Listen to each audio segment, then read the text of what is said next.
അവനിപ്പോ വാവിച്ചേ കണ്ടോളാൻ വയ്യ. അവൻ എന്റെ മോന്റെ കൂടെ പെണ്ണാണ് പോയിട്ട് അവിടെ തിരിച്ചു അങ്ങ് പമ്പല്ലേ. മനസ്സിലായടാ? എനിക്കൊന്നും മനസ്സിലായില്ല. എനിക്ക് ഒരു തേങ്ങ മനസ്സിലായില്ല. ഒന്നുകൂടെ ഒന്ന് പറയാവോ? 22 വർഷങ്ങൾക്ക് മുമ്പ് ദീപുവിന്റെ അച്ഛൻ എന്നെ കളഞ്ഞിട്ട് പോയി. 6 വർഷം കഴിഞ്ഞാണ് ഷിബു ജനിക്കുന്നത്. അല്ല, അതിന് ലോജിക്കിന്റെ വിഷയമുണ്ട്. നമ്മളെ പുള്ളി കളഞ്ഞിട്ട് പോയ ശേഷം 6 കൊല്ലം കഴിഞ്ഞ് കറക്റ്റ് അല്ല.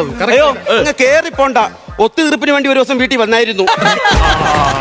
സംഭവം എന്ന് പറഞ്ഞാൽ ഞാൻ വീട്ടിലുണ്ടായിരുന്നു. ആണല്ലേ? ഞാൻ നോക്കിയപ്പോ കവറും തൂക്കി പിടിച്ചോണ്ട് വരുന്നു. ഞാൻ മൈൻഡ് ചെയ്തില്ല. ഞാൻ അടുക്കളയിൽ നിൽക്കായിരുന്നു. വന്ന് ചോറ് ചോദിച്ചു. ഞാൻ ചോറെടുത്ത് മേശപ്പുറത്ത് കൊണ്ടുപോയി. മൈൻഡ് ചെയ്തില്ലേ. ഇത് കഴിഞ്ഞ് ചോറ് കഴിച്ചതിന് ശേഷം എൻ്റെ അടുത്ത് പറഞ്ഞു എനിക്കൊന്ന് ഉറങ്ങണമെന്ന് പറഞ്ഞു. പായും തലയും കൊണ്ടിട്ടു. ഞാൻ മൈൻഡ് ചെയ്തില്ലേ. രാവിലെ എനിക്ക് ടാറ്റയും കാണിച്ച് ഒറ്റ പോക്ക്. അപ്പോഴും ഞാൻ മൈൻഡ് ചെയ്തില്ല. എന്താന്നറിഞ്ഞൂടാ, 10 മാസം കഴിഞ്ഞപ്പോ ഷിബുവിനെ എനിക്ക് കിട്ടി. എങ്ങനാ എന്തോ.